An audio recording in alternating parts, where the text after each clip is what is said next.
This is my first time cleaning the Sect's largest scripture library. But to my surprise, there isn't a single cultivation manual inside. What's bizarre is that the library page has been guarding this place for 60 whole years. So, I couldn't help but approach Lord Qingfeng to ask, "My lord, why isn't there a single book here?" Whoever told you a scripture library must have actual books? This library is a magical artifact, forged by the Wind Lord himself. When disciples come here to claim a manual, it all depends on fate. It's a completely random drop. Hearing this, my heart instantly sank to rock bottom. I'm doomed. If there are no books inside, how am I supposed to steal a cultivation manual to sacrifice to the Demon King? You see, yesterday, I accidentally found a mysterious black box in the back mountains. I thought it was a stroke of good luck sent by the heavens, but when I opened it, there was actually a creepy altar inside. And sitting right in the center was a black-faced demon god. Just as I was standing there utterly confused, the demon god suddenly spoke. "Sacrifice initiated. Please, sacrifice a tool." Curious, I threw in a rusty old axe. The next second, a gleaming, chilling demonic axe appeared out of thin air. Is this too good to be true? This axe is absolutely gorgeous. Excited, I picked up the axe, and information instantly flooded my mind. A blade that can slice through anything, and powerful demonic energy capable of destroying an immortal's foundation. The Demon King is way too generous. I only sacrificed a rusty old axe, and he gave me a god-tier weapon like this? He is literally 10,000 times more generous than those so-called righteous immortals. Just as I was rejoicing, the Demon King spoke again. "Please sacrifice any cultivation manual." But I'm just a lowly chore disciple at the very bottom. I'll only make 10 immortal coins a month. Even the cheapest manual would take me 10 whole months of saving. Where on earth am I supposed to get a cultivation manual? That's why I came to the scripture library as a chore disciple. To steal a manual, sacrifice it, and skyrocket to power. But I never in a million years expected there wouldn't be a single page of a book in here. I was completely speechless. But before I could even process this, the page's next words broke me out in a cold sweat. "Don't say I didn't warn you. The immortals who come here to draw manuals, every single one of them has an explosive temper like a firecracker. Just the other day, an outer disciple came here. He's been coming every single year to get a cultivation manual. But even after decades of trying, he still couldn't get the one he actually wanted. And your poor predecessor? He was just watering the plants in the courtyard at the time. It was sliced clean in half on the spot. It was brutal. Cold sweat instantly drenched my back. But why don't the immortal masters just give them the manuals they want? Are you an idiot? Give away sacred manuals for free? If everyone could easily get the perfect cultivation technique for their path, how on earth would the Grand Masters make any money? Suddenly, it all made sense. To put it simply, if the masters just handed over their dream techniques, who would ever pay a fortune to buy them from the masters? Man, those masters are incredibly sly. Alright, enough talking. Sweep this place clean today, inside and out. Tomorrow, Martial Uncle Suni is coming to draw a manual. Wait, am I really going to die right after getting here? Haha, look at you. Absolutely terrified. Martial Uncle Sunai is the sweetest tempered master on Jade Pearl Peak. He won't make things hard for us. In fact, if he draws a manual he doesn't need, he might just toss it to you. Hearing the word manual, my eyes lit up instantly. This is exactly what I wanted. Thank goodness. Thank goodness. Heaven is actually looking out for me. First thing the next morning, Guifeng led me to kneel at the entrance to welcome our martial uncle. And just like that, we knelt there from dawn until afternoon. I was bursting to go, but didn't even dare to sneak away for a quick bathroom break. Just when I was about to collapse. 道义是熏哑繁理的案犯，法连音一个手。 You may rise. Suni stepped right inside, with Qingfeng following closely behind. I crept along behind them, walking on eggshells. Ah, Qingfeng. I remember when you first joined. You were just a little snot-nosed kid. And in the blink of an eye, 60 years have passed. Tell me, do you think your martial uncle will get a useful manual this time? Martial uncle, your fortune is as vast as the heavens. Getting a useful manual is child's play for you. For you to personally visit our outer library is doing this place a massive honor. How would it dare not to yield a top-tier cultivation technique? You little rascal, you're getting more and more silver-tongued. This treasury pavilion is a magical artifact forged by the Wind Master himself. You think I don't know the dirty little secrets hidden inside? We'd be lucky to get even one single useful cultivation manual. A top-tier technique? Please. Yeah, right. When pigs fly, I'm sure Martial Uncle Sunya will get us a useful manual. my, aren't you getting sweet-tongued? As he spoke, his gaze swept over to me, but he didn't see me echoing Qingfeng's slick, brown-nosing words to Martial Uncle Suyani, who was all too familiar with the fake ways of the world. This was a breath of fresh air. I actually took a sudden, unexpected liking to me. Wait, a lowly handyman with a spiritual root? Actually, Master, this disciple has an empty spiritual root. An empty spiritual root? No way. What a waste. What an absolute waste. 平凤下颚卵为何？ He knew I must have stumbled upon some great fortune, but he never expected me to have an empty spiritual root. I was literally one step away from soaring to greatness, but I didn't feel depressed at all. Right now, all I wanted was for Taoist Juani to pull out some trashy manual and throw it my way. The cultivation technique the Demon Lord gave me is 100 times stronger than anything these immortal sects have. Using it to help me cultivate would be a total walk in the park. 5 minutes later, Taoist Juani walked out with a completely blank face. In his hand, he held a book. One look at his face, and Qingfeng knew it had to be a piece of absolute trash. So, he quickly hurried over with a wine gourd. Martial Uncle, look, I brought your favorite monkey wine. So, how is it? Is the manual at least usable? Suddenly grabbed the gourd and chugged it down in one go. He let out a heavy sigh. Another piece of garbage. Some ridiculous secrets of the bedroom manual. What use does an old geezer like me have for this? Zhifeng stood there, too embarrassed to say a single word. Meanwhile, I was screaming inside. No, Taoist master, don't! Hurry up and throw it to me. That title is absolutely wild. Who knows? The Demon Lord might actually love it. But to my absolute horror, Shinai felt utterly insulted, and in a fit of rage, he burned the manual to ashes right then and there, storming off. I'm absolutely furious. My manual! I was literally one step away. You absolute, miserable old gizzer. Oh, my precious cultivation techniques.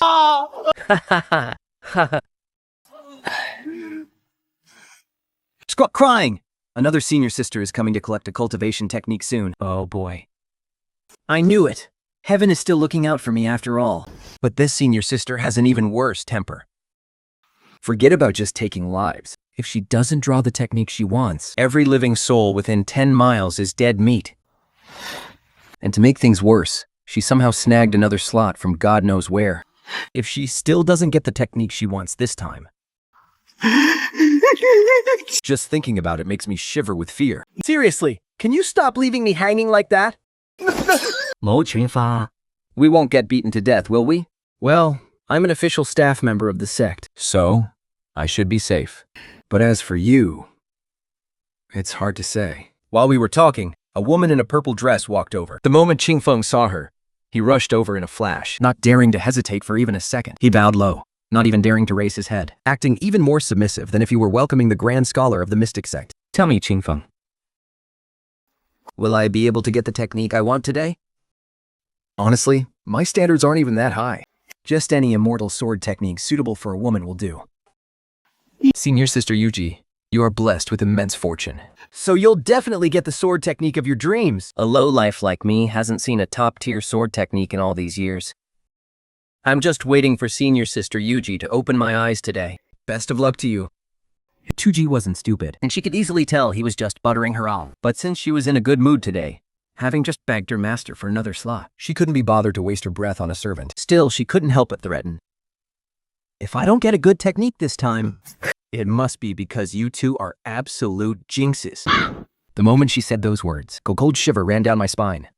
Once Yuji entered the library of scriptures, I immediately leaned in close to Qingfeng and whispered, Lord Qingfeng, I'm going to go trim the bamboo outside the courtyard. You wait here. But in reality, I was planning to dig a hole in the bamboo forest and hide inside it. That way, it should be a lot safer. Kid, don't think I don't know what you're up to. Senior Sister Yuji's swordplay is otherworldly. A worthless chore disciple like you who has zero cultivation, with just one swing of her sword. Even if you hide in a latrine, you'll still end up blown to pieces with nowhere to be buried. My face went pale instantly, and right at that moment, the suture pavilion suddenly started shaking violently. Obviously, Yuji was throwing a massive fit inside. Even Qingfeng's face filled with sheer panic. He suddenly pulled a small cloth bundle from his robes and shoved it into my hands. Ping An? I just remembered something. I promised to give Uncle Suni something. Go deliver this to him for me. But where is Uncle Suini? How am I supposed to find him? Just follow the path out. All the way to the left of the Gathering Immortals Terrace plaque. Just wait for him right there. He'll come get it himself. And remember, don't you dare come back until you've seen him. Seeing how desperately Qingfang was rushing me, I was completely baffled. I couldn't help but feel like something was off, but I still obeyed his command. Clutching the bundle, I ran to the Gathering Immortals Terrace, 10 li away. But I waited, and there was absolutely no sign of Uncle Suni. Just as I was wondering if he had forgotten about this, a deafening blast suddenly echoed from the Sutra Pavilion. A blinding sword light shot into the sky, illuminating the entire horizon. What terrifying, killing intent. I looked up and saw a furious Yuji flying away on her sword right over my head. My heart skipped a beat, and suddenly, it all clicked. Ignoring Qingfang's warning, I sprinted all the way back to the Sutra Pavilion. I flung the heavy doors open, and was met with absolute devastation. It looked like bandits had ransacked and burned the entire place. If I had actually tried to bury myself in the dirt back then, I'd probably be dead 10 times over by now. that sword energy was just too terrifying. I rushed to the entrance of the pavilion, Only to see Qingfang lying on the ground, completely covered in blood. I almost burst into tears. Master Qingfang. You sent me away on purpose, didn't you? Master Xuanyi never asked to deliver anything. Haha. I just figured enough people have already died here. Besides, I've already reached the 3rd level. He can't kill me that easily. Plus, I'm an official disciple. He wouldn't dare. But if it were you, that would be a different story. Seeing Master Qingfang like this makes my chest tighten with pain. He's not my relative, nor my friend. Yet he saved me purely out of compassion. Master Qingfang. Can your cultivation still be restored? Restore? Like hell it can. That damned girl. She has no humanity whatsoever. Relying on her skills and family background, she acts completely above the law. She literally blasted my chi ocean to pieces. That little bitch. I hope her future kids are born without an asshole. Master Qingfang curses in fury. But the more I listen, the more my heart sinks. For a cultivator, having their path destroyed Is no different from being murdered. Master Qingfang, Is there really no other way? I'll go find a way to help you. Unless someone can go to Taishu Cave and get the Eye of Jade Marrow. It has the power to reconstruct all the meridians. And it only works for those with chi refining cultivation. The great masters aren't interested in such things. If retrieved, my cultivation can be fully restored. Then, let me go get you, okay? But... Of course. I knew it wouldn't be that simple. Master Qingfang, I beg you, can you explain everything all at once next time? Fine. It's just that the Jade Marrow is incredibly tough. Unless our Peak Master steps in personally. No one else on Yusian Peak has that kind of power. But this time, I feel like I can actually do it. After all, I have the invincible Heavenly Demon Axe. Maybe it really can break the Jade Marrow. That night, while Master Qingfang was asleep, I sneaked into Taishu Cave all by myself, but I didn't dare rush in blindly. Instead, I crouched near the cave entrance, listening closely for a moment. Once I was sure there was no one inside, only then did I slip inside with the demon axe in hand. If some newbie caught me holding a demonic relic, I'd be dead meat. but as I kept walking, after 5 minutes of walking, All the Jade Marrow stones had already been split wide open. It was clear that the jade sap inside was completely drained. don't tell me it's all been cleaned out? It wasn't until I reached the very back of the cave that I spotted an incredibly massive pillar of jade marrow. Oh wow, this piece actually hadn't been harvested yet. Oh? Man, Qingfang's getting so incredibly lucky. I pulled out the demon axe. One swing was all it took, slicing through it like warm butter. It split wide open, effortlessly. At that moment, I had no idea I had just sliced open the legendary Jade Marrow King. I quickly scrambled to pull out the little bottle I'd prepared to catch the sap, but there was way more sap than I ever imagined. The little bottle filled to the brim in a split second. Looking at the precious sap about to spill all over the dirt, I didn't even think twice. I just dived in and caught it with my mouth. The crystal clear liquid flooded down my throat, completely filling my stomach. Such a precious treasure absolutely cannot go to waste. Once I finished gulping down every last drop, a sudden wave of fear hit me. Is it really safe to drink this much of it? Oh well, whatever. It's already in my stomach anyway. Besides, I don't feel anything weird yet, but I couldn't afford to linger there any longer. I sprinted all the way back before the crack of dawn. I didn't dare hide the demon axe in my room anymore. If the other cultivators noticed any traces of its aura and found this demonic weapon on me, I'd be completely finished. I ran to the backyard and used the demon axe to dig a massive hole. I dug down over 30 feet but I still didn't feel safe. So I kept going until I hit solid bedrock. And only then did I feel safe enough to bury the demon axe. The next day, when Qingfeng saw the jade sap I brought him, he was completely startled. Kid, you didn't steal this, did you? I wouldn't dare touch this. Fortunately, I'd already prepared an excuse. Just take it, rest assured. Do you really think I'd hurt you? To tell you the truth, yesterday I went to Taishu Cave, and it just so happened that someone was there harvesting jade marrow nectar. There was so much of it. And they didn't even clean the place out. I just scraped up the leftovers. That's why I only have this tiny bit. Feng stared at me for what felt like an eternity, singing my eyes were completely clear, and that I didn't look like I was lying. He threw his head back and downed every single drop. The moment he drank it, not only did his energy instantly return, but he actually became stronger than ever before. But very quickly he realized something wasn't right. Wait, why does this jade marrow nectar you described seem completely different from what's written in the ancient texts? This feels like the legendary Jade Marrow King. But the Jade Marrow King is incredibly tough. Even a golden core Stage Master couldn't possibly break it open without a divine weapon. Did I really just shatter the Jade Marrow King with a single swing of my axe? I didn't dare say a word, terrified that the more I spoke, the more I'd give away. Thankfully, senior brother Qingfeng thought about it and realized who would leave the Jade Marrow King behind just for me to pick up leftovers. Only then did I finally let out a sigh of relief. Little did he know, my risky act of kindness had just landed me a massive fortune. The next day, Qingfeng called me over. I see your determination to pursue the Tao is unwavering. I have a basic qi refining manual here. It's a wood element technique. Take it and have a look. Who knows? Maybe an empty spiritual root like yours can actually develop a real one. Hearing this, I didn't show a single ounce of emotion. Sure enough, the very next second, Qingfeng added, but don't get your hopes up too high. After all, there's never been a single record of an empty spiritual root successfully cultivating on this continent. I knew there was a catch. But honestly, it doesn't matter. I believe the Demon King won't let me down. But just as I took the manual and turned to leave, he threw another curveball at me. Oh, and by the way, don't say I didn't warn you. This is a secret technique I stumbled upon by accident. It's bound to have a few errors here and there. I spent decades practicing this, and I only managed to reach level 3 of Qi refining. A few times I almost suffered Qi deviation. So, proceed at your own risk, and don't push yourself too hard when practicing. I was completely speechless. Is there anything else you want to say? Wait, aren't you afraid of dying? Nope. Alright then.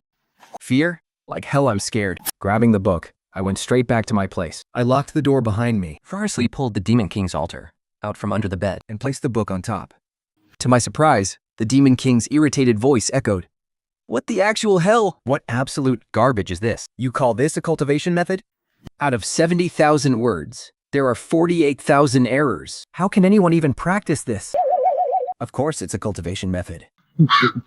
Someone actually reached level 3 of Qi refining using this exact book. Hearing this, even the Demon King went dead silent. To be able to practice this garbage method and actually reach Qi refining, level 3, that person is a damn genius. In the next moment, the altar flashed, And that ragged book was replaced by a secret manual crackling with lightning. The altar then shrank back into a simple black box. This is a cultivation manual?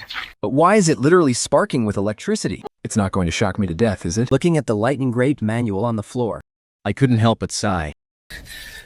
The Demon King is a total show-off. Every single one of his treasures is so ridiculously flashy. He has absolutely no concept of laying low. He's such a drama queen, probably terrified of not getting enough attention. But seriously, this electricity, is it really safe? Cautiously, I reached out my hand and gently tapped the manual. The lightning danced playfully across my fingers like a gentle spirit. I didn't feel a thing. Signing with relief, I began to examine the manual closely. Written vertically on the cover in ancient script were the words, 5 Elements Divine Lightning, Qi Refining Beginner's Guide. I flip open the first page. The title page is completely blank, except for a single name. The Haitian. Who knew the Demon King was such a narcissist? Turning to the second page, it's the Qi Gathering chapter. Before I knew it, I was completely spellbound. The 5 Qs have already formed the human body. Whether they are pure or grand, the amount of innate Qi remains exactly the same. It operates in tandem with generation and overcoming. Generation is circulation, and overcoming is sublimation. I was lost in thought. Why is this so different from what the books say about the void spiritual root? According to Orthodox books, the 5 elements in a void spiritual root completely clash with one another. For example, It's like 5 plants fighting over nutrients in the same patch of soil. None of them can grow. Eventually, they drain all the nutrients and wither away, leaving behind nothing but a barren wasteland. Yet, this book claims that energy never actually disappears. If metal counters wood, and wood disappears, where did the wood's energy go? Kinetic energy turned into thermal energy. Yes, that must be it.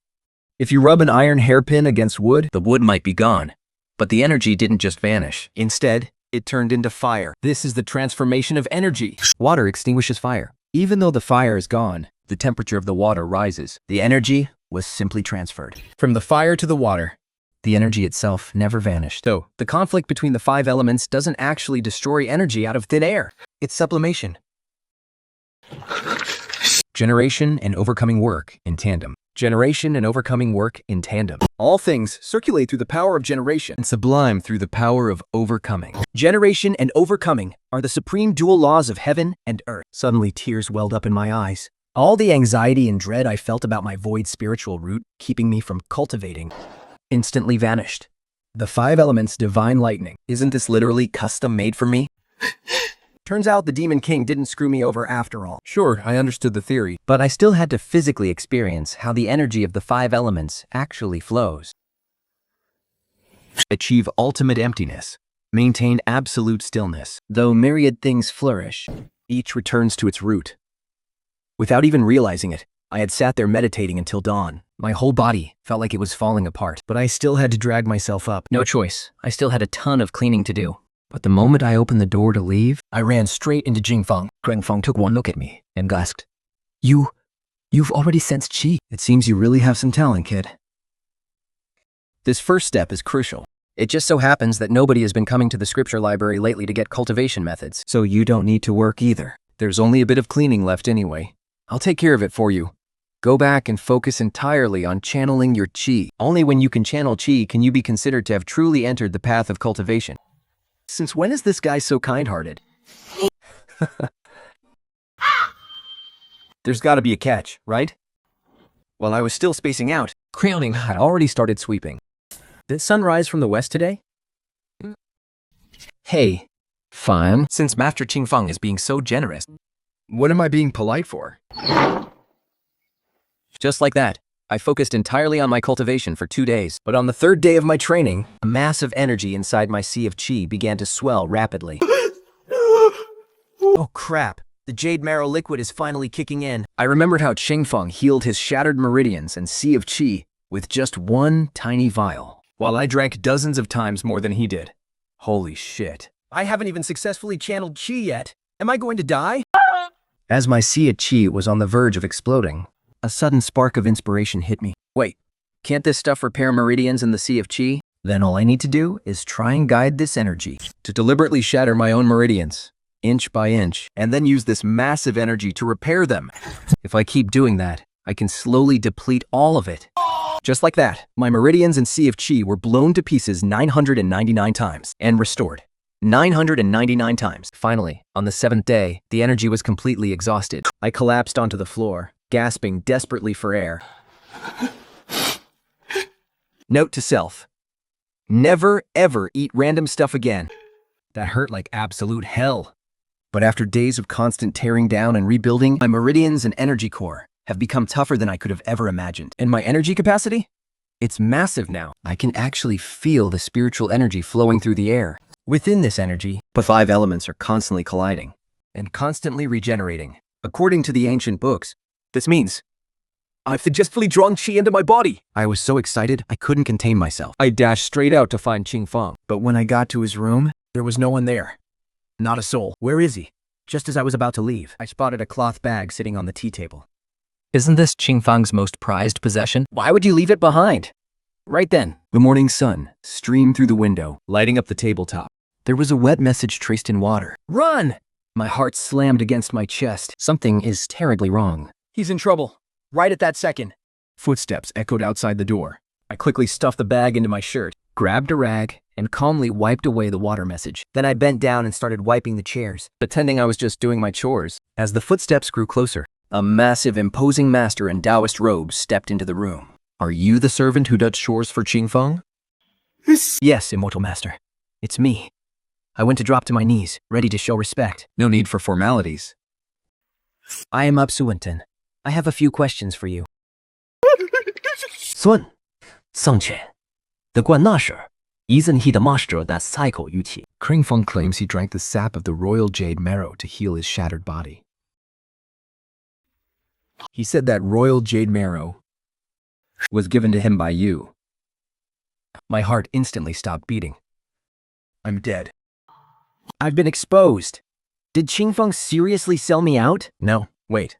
That can't be right. Qingfeng and I only ever called it Jade Marrow Liquid. I'm not some Chalcedony King's elixir. So this old bastard was just trying to bluff me. Then, doesn't that mean they've already... I never expected that in the end, I would be the one to get Qingfeng killed. I desperately suppressed my anguish, forcing myself to put on a totally bewildered face. Master, what are you saying? What on earth is a jade-splitting king? Hearing my response, and seeing that my expression didn't look fake, Wuchinta seemed a bit disappointed. Suddenly, a girl's sweet laughter echoed from behind. Master, I've told you so. He's just a lowly servant boy. How could he have anything to do with the divine artifact? True. I didn't really suspect him either. I was just testing him on a whim. Kid, get out of here, right now. Qingfeng is never coming back. From this moment on, I'm taking over this place. I put on a completely blank stare, acting like an absolute idiot who couldn't understand a thing. Oh, okay. I'll leave right away. I kept nodding and bowing to Yunatan and Yuji as I scurried out. Get the hell out of here. Stop wasting our time. I didn't dare look them in the eyes. Fearing they would notice the uncontrollable rage burning in my eyes. As soon as I stepped out of the courtyard, I saw a crowd of Qini Taoists rushing in, frantically searching every corner. My heart sank instantly. They're searching for my heavenly demon abode. I have to get out of here now. Damn it. I will definitely come back for revenge. Drenched in cold sweat, I sprinted all the way to the Gathering Immortals platform. The path down the mountain was right before my eyes. Suddenly, a thunderous roar boomed from behind. Stop! Where do you think you're going? I was scared out of my wits. It wasn't until I turned around and saw Taoist Yunai that I finally breathed a sigh of relief. He threw a token right at me. Gee, a great catastrophe is coming. These cultivators have completely lost their minds. You are just a young boy. Yuzhu Peak is no place for you. Go down the mountain and seek shelter. If I get the chance, I should check out the other mountain peaks. Was that old man just trying to scare me? He was talking so weirdly. Whatever, I need to get out of here first. But the moment I reached the foot of the mountain, a few guard servants at Qi Refining Level 4 blocked my path. Stop! Immortal Master Xuantian has given the order. No one is allowed to leave the mountain right now. That old codger must have failed to find the Heavenly Demon Pavilion. Thank goodness I hit it pretty well back then. So, what about the Immortal Master's token? Are you seriously going to block me? Brother, please understand. It's just routine. You may leave the mountain now. Once I got down, I didn't dare to linger. I didn't breathe a sigh of relief until I ran all the way to Dayao Town. After all, this place is under the direct jurisdiction of the true martial sword sex master. The influence of people like Xuantian and Yuji from Jade Pearl Peak can't reach this far. Now I finally have the time to look inside the pouch Qingfeng left me. Rummaging through the pouch, there were only over 1,000 immortal coins, a copy of the Compendium of Materia Medicum on alchemy, and a strange key. There was a metal tag tied to the key. On the tag, it read, Number 115, Xiuan Street, Dayao Town. Huh? Could this be the key to a house in Dayao? Full of doubts. I put it away, for now. Then, I walked into the main hall near the entrance, because no matter what the reason, anyone arriving to Dao must first register at the main hall. Only by getting an identity token can one move freely around Dayao Town. I walked up to the registration window. The female cultivator on duty quickly processed my paperwork. Good luck to you. Thank you. Oh, by the way, could you help me find where this place is? I pointed at the address on the metal tag. Huh? This is a property deed. You actually own property in Dayao? Wow, handsome. You're pretty rich. Houses in Dayao don't come cheap. But how do you not even know where your own house is? A friend from the mountain gave it to me. This is actually my very first time in Dao. Of course, I had no idea where the place was. Wow, your friend is incredibly generous. I guess you folks who come down from the mountains are just loaded. Because of that, he became even more enthusiastic. He eagerly pulled out a map and showed me exactly how to get to the property, even winking at me from time to time. But I felt absolutely nothing, because right now, My mind was completely elsewhere. Following the directions from the female cultivator, I quickly found Ching Feng's place. It was a small courtyard on the west side, right outside a bustling town center. There was even a crystal-clear stream running right past the front door. A place like this would have been perfect for retirement. But sadly, King Feng never lived to see that day. Pushing the door open, I found a traditional, beautiful courtyard. It was filled with beautiful flowers and plants, but I was in no mood to enjoy them. Instead, I rushed straight to the bedroom, slamming the door shut behind me. Only then could I no longer hold back the crushing pain buried deep inside my heart. I burst into tears, sobbing uncontrollably. Owinchin, Yujin, is that who you are? Just wait until my cultivation surpasses yours. I swear I will tear you both into a million pieces to avenge Ching Feng's death. After letting out all that agonizing pain, I quickly pulled out the black box to see if the Demon King needed any more sacrifices. To my surprise, the Demon King immediately triggered the ritual. Sacrifice initiated! For this sacrifice, an auxiliary skill book is required. Alchemy, weapon forging, musical arts, or spiritual farming are all acceptable. What the... Is this Demon King constantly watching me? How is it that the moment I get an alchemy guide, he immediately starts demanding a sacrifice? Whatever. As long as it helps me grow stronger and fast. I pulled the golden compendium of Materia Medica from my shirt and placed it onto the altar. A moment later, a bolt of lightning flashed and the book thinked. In its place lay a different book. The Secrets of 5 Elements Alchemy. I couldn't wait to flip it open, but what I saw shocked me to my core. There wasn't a single word about herbs in the entire book. How am I supposed to refine pills without any herbs? But after reading the instructions carefully, I was absolutely shocked. It turns out 5 Elements Alchemy doesn't even need a fixed recipe. By harnessing the different forces of the 5 elements hidden within the herbs and utilizing the natural properties of their spiritual energy, that's the ultimate secret of alchemy. For example, to refine a wood spirit pill, you only need 2 parts, wood energy and 1 part fire energy. As long as the ratio of spiritual energy is balanced, you can use any kind of herb. Normal alchemy methods, on the other hand, require you to follow strict, rigid recipes just to make a single pill. I kept flipping through the pages and found that the book actually included a minor technique called aura appraisal. It allows you to pinpoint the exact spiritual energy inside any herb. Without a second thought, I immediately sat cross-legged and began practicing. I couldn't wait to put this revolutionary alchemy method to the test. Besides, training without pills is just painfully slow, and I definitely don't want to end up like Ching Feng. Early the next morning, I went down to the town market. Juan are truly a land of wonders, with all kinds of rare spirit herbs on display. Premium sagebrush here, freshly harvested. Anyone want a snow lotus? Top quality. These were gathered from the peak of a 100,000-meter mountain. I only have 3 left. Once they're gone, they're gone. I channeled the technique I had just learned, and my eyes glowed a faint green. Instantly, the elemental properties of all the herbs laid bare before my eyes, but the vast majority of them had incredibly chaotic properties. With my current cultivation level, there's no way I can extract the 5 elements energy from them. Although the 5 elements alchemy method includes an energy purification technique, but it requires at least a foundation establishment cultivation. And right now, I'm only at the chi sensing stage, which is still miles away. I guess for now, I can only look for raw materials with relatively pure elemental energy. This snow lotus actually looks promising. Its water element purity is at 99%. How much for this snow lotus? I'll give you a good price. 500 Q coins each. Do you want to buy it? What? Why is this so expensive? I can't afford this at all. So, I took another lap around the market and realized my few coins wouldn't even buy me crap before running out. Just as I was about to leave in disappointment, I suddenly spotted a kid in ragged clothes huddled in a corner, selling some strange-looking flowers. Each flower had 5 petals, all in different colors, and every single petal held one of the 5 elemental forces. Interesting. What is this flower called? It's called the 5-color flower. Everyone says the energy inside it is too messy and diluted, so nobody wants them. Kid, that's no way to run a business. You should say that even though they aren't completely pure, they're incredibly rare and highly valuable, but everyone thinks they're completely useless.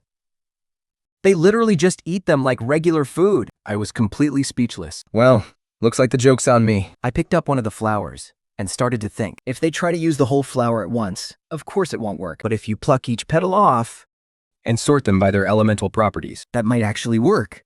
How much for these? For 1/10 of a coin? You can take all of these. I was instantly sold. I pulled a coin out of my pocket I'll take them. A whole coin. I can't make change for this. Would you mind waiting a moment? I'll go to the other stalls and get some change. No need, just keep it.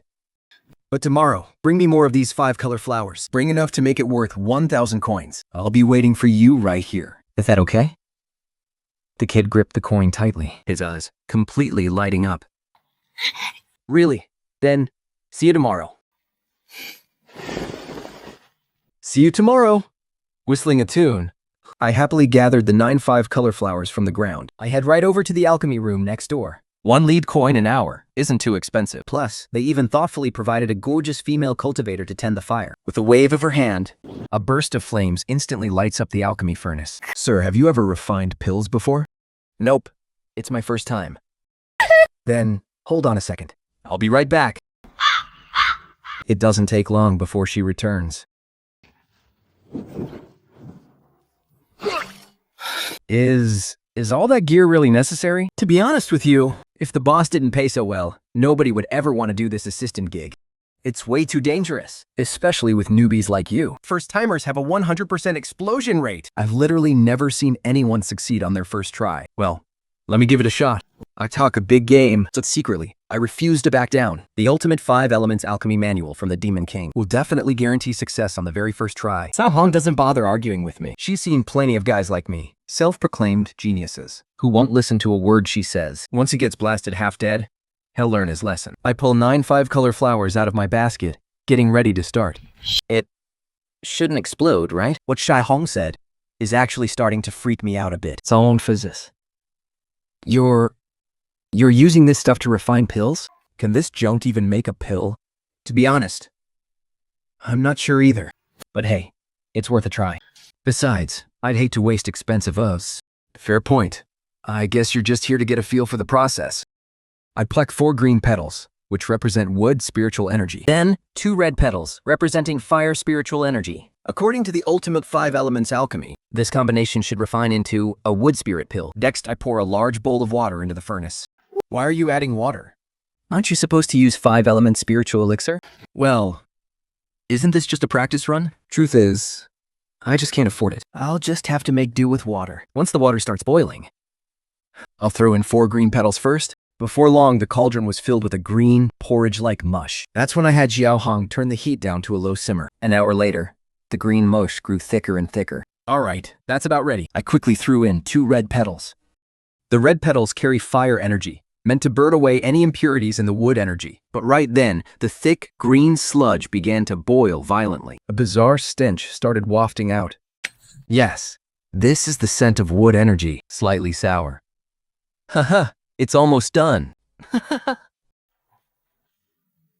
Wait, why did the fire suddenly flare up? Didn't I keep it on a low simmer this entire time? Oh no, wood feeds the flame. Realizing something was horribly wrong, I immediately rolled on the ground and dove into the corner. Boom! The elixir and cauldron exploded with a deafening blast. A massive shockwave tore straight out of the furnace. Damn.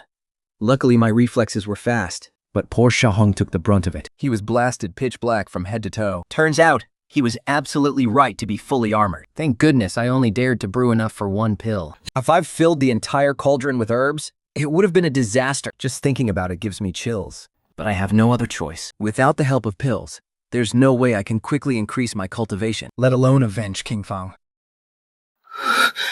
I refuse to give up. Let's go again. This time, I'm not making the wood spirit pill.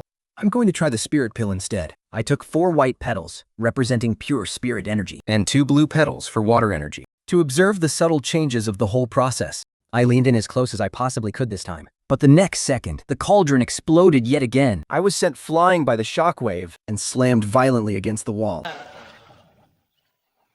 Damn it! The 3rd time it exploded. The 4th time, it blew up again. After failing several times in a row, my eyes were bruised and black, and my entire body was scorched pitch black. I'm literally going out of my mind. I was completely, hopelessly hooked on refining elixirs. Xiao Hong didn't say a single word. Fools like me aren't exactly rare.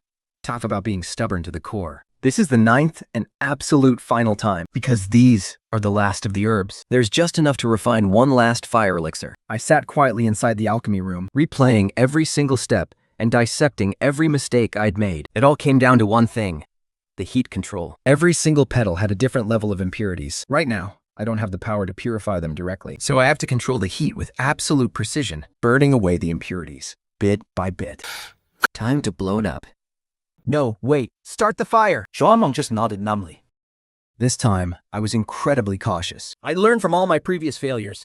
Keeping every single movement perfectly steady. Meanwhile, I kept instructing Xiao Hong to adjust the flames. 2 hours later, a faint, sweet aroma filled the air. Yes, that's it. A true fire elixir is supposed to smell slightly sweet. Lower the heat. Perfect, keep it steady. Let it simmer on low. Another 2 hours passed, and miraculously, the cauldron still hadn't exploded. This was an absolute first. I was so tense, sweat was pouring down my back. We're almost there. Yahong, get ready to finish the refinement. Got it. Instantly, Shihong cranked the heat up to the maximum. I used every ounce of my strength to pry the heavy lid open. Real alchemists would use spells to open the cauldron, Letting the lid fly off on its own, and the elixir would shoot right out. but since I don't know any spells, Wu Postas was my only option. I just didn't expect the lid to be this heavy. Gritting my teeth, I wrapped my arms around it, and finally wrenched it open. With a loud pop, a tiny, gooey clump shot right out of the cauldron. It got stuck right to the ceiling. I leaped up in a single bound, Peeling that sticky blob off the ceiling and catching it in my hand. So this is a fire elixir? But why is it such a sticky mess? After a moment, I figured, what the heck? I just rolled the gooey blob between my palms into a ball. There, that looks way better. Now it actually looks like a real pill. I could feel the pure, raw power of the fire element pulsing right through my palm. Oh my gosh. I think I actually pulled it off. Even if it's still a little sticky. Man, how embarrassing. Bai Xiao's eyes went wide. Completely in disbelief. As a fire cultivator, he was incredibly sensitive to the aura of a fire elixir. Sure, this homemade pill looked pretty rough around the edges, but it was, without a doubt, a genuine fire elixir. This kid actually managed to brew one on his very first try. He actually pulled it off. Is he some kind of alchemy prodigy? Wait, does this really count as a success? I mean, look at it. The quality is terrible. Congratulations. You're the only novice I've ever seen succeed on their very first try. Seriously? Does that mean I'm some kind of alchemy genius? Well, I guess you could say that. But remembering my incredibly clumsy techniques, Yahong's compliment felt a little forced. by the time I got home, I was completely exhausted, but I wasn't sleepy at all. Instead, I sat down cross-legged on the spot and swallowed that low-grade fire elixir in one gulp. I couldn't wait to see what this thing could do. Focusing my mind, I carefully guided the surge of power into the fire root of my chi ocean. In an instant, my entire body was flooded with a sea of brilliant red. At the same time, an invisible flame began to flicker around me. If any other cultivator were to see me now, he would definitely take me for a seasoned fire cultivator. I was absolutely thrilled. I'm finally a real cultivator with actual spiritual energy. Granted, I've only just unlocked my chi perception, so for now, it's only good for boosting my strength and healing my body. I still can't project my energy outward. To project my energy directly, I need to reach at least level 3 of chi refining. Looks like I'll have to work twice as hard. The next day, I got the 5-color flowers from the kid and headed straight back to the alchemy room. I thought I'd finally figured it out yesterday. But after slaving away all day, I only managed to make one single spirit pill. Turns out yesterday's success was nothing but a fluke. Autumn soon arrived, covering the valley in a blanket of golden leaves. It was breathtakingly beautiful. Day after day, I bought flowers from the kid and refined pills. Slowly, my cultivation and alchemy skills began to improve. I went from blowing up the cauldron 9 times out of 10 to only blowing it up 8 times out of 10. Eventually, I hit a bottleneck, only succeeding 3 or 4 times out of 10. I realized it wasn't my alchemy technique that was the issue. But rather, my own cultivation couldn't keep pace. I simply couldn't control the timing with enough precision. On top of that, the impurities in the herbs were unpredictable, and a single slip-up would trigger an explosion. Another month passed. With the help of the elixirs, I finally nurtured the 5 glowing points until they shone brilliantly. Bursting with energy, I began cultivating the demonic art. In my sea of energy, the 5 elements array slowly began to activate. But after clashing against each other, the elements completely canceled themselves out. What? What is the point of this array? Suddenly, A clap of thunder roared right above the array formation. A streak of 5-colored lightning flickered amidst the mist. Suddenly, it hit me. No wonder this technique is called the 5 Elements Divine Thunder. It uses the destructive conflict between the 5 elements to grind spiritual energy into an even finer, purer form. This energy doesn't just vanish, it sublimates into divine thunder. The array sparked to divine thunder. I've broken through the first level. Overwhelmed with excitement, I realized I had finally crossed the threshold into true cultivation. I was finally a real cultivator. Suppressing the wild joy in my chest, I eagerly flipped to the second chapter of the 5 Thunders demonic art. The training for the second chapter still required gathering energy into my 5 elements spiritual roots. Once the energy becomes strong and abundant, I will finally be able to use my mind to gain basic control over the divine lightning. Although I can't release spiritual energy externally at this stage, I can still use this divine lightning to protect my body and strengthen my health. It will also boost my strength and drastically increase my body's physical endurance. I can't afford to wait even a single second. I immediately sat cross-legged to meditate and push for the second level of chi condensation. But wait, the energy required for this second level is just way too much. If I were practicing this cultivation method in ancient times, it would have been a breeze. I heard that back then. Spiritual energy was so dense it was like liquid, making cultivation easier than drinking water. Golden Core Masters were as common as dogs. Nest and Soul experts delivered food takeout, and great perfection cultivators were everywhere.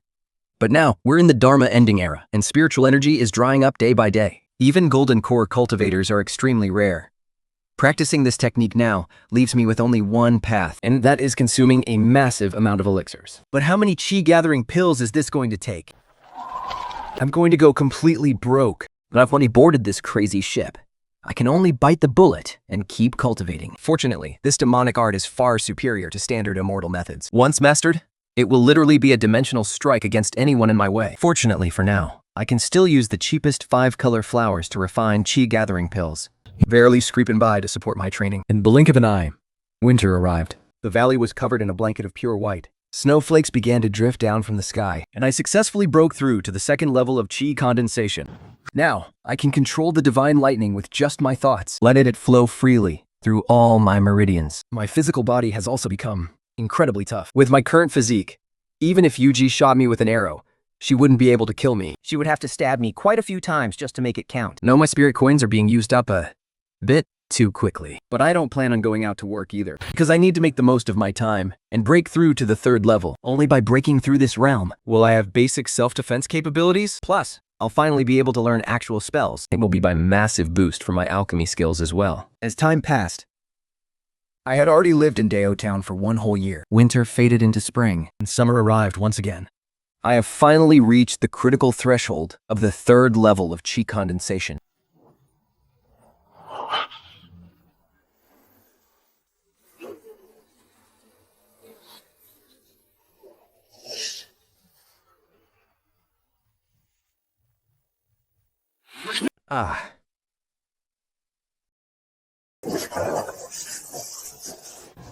I'd finally broken through to the 3rd stage of my training, but my divine lightning had been suppressed for way too long. The moment it burst out of my body, it spun completely out of control and shot straight up. In a split second, it blew a massive hole right through the roof, and then it shot straight out into the open sky. Oh no.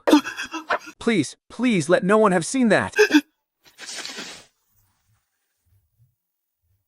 My divine lightning. It's a forbidden demonic technique. If anyone finds out, it'll be the absolute end of me. Just as I was panicking, the entire earth began to violently shake. The sky turned a ghastly, sickening green, and a bizarre, howling wind came sweeping in. What? No way. Did my lightning cause all this? Suddenly, agonizing screams began echoing from outside, one after another. I knew right then.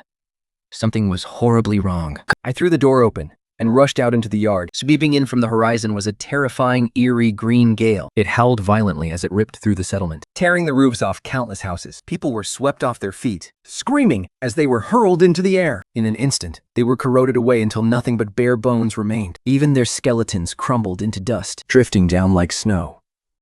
Is this the end of the world? Fortunately, the freak wind disappeared as quickly as it had arrived. After only half a stick of incense's time, it vanished without a trace. Little did I know, this sudden, terrifying anomaly had just saved my life. The immortals from the 13 peaks had all been alerted. The sky was suddenly filled with immortals riding their flying swords. Sword light flashed in every direction. But among them, one clumsy immortal was wobbling precariously, flying incredibly slow and low. Clearly a novice who had just learned to fly a sword. But in the blink of an eye, a bizarre winged serpent, lurking in the forest below, snapped him right out of the sky. The immortal's blood-curdling scream echoed through the valley, drawing the attention of every cultivator in the sky. Filthy beast! How dare you harm humans! A blinding flash of swordlight sliced through the air, and the flying serpent was sliced clean in half, while everyone else was frozen in sheer awe of the immortal magic. I was the only one who spotted a tiny object drifting down from the sky. It landed just a short distance away from me. My heart skipped a beat. This has to be some kind of treasure from the immortals. Without a second thought, I bolted straight toward it. But just as I caught sight of the fallen object, a booming voice from behind brought me to a sudden halt. You reckless fool!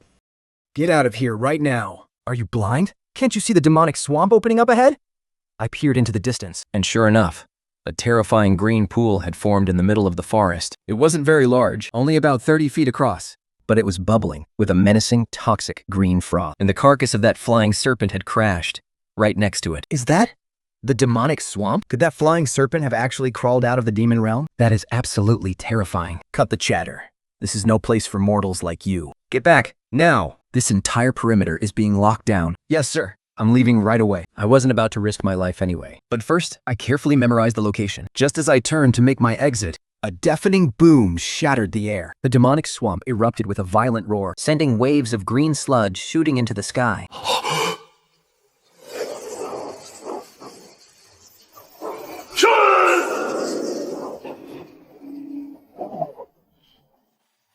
This is my golden opportunity.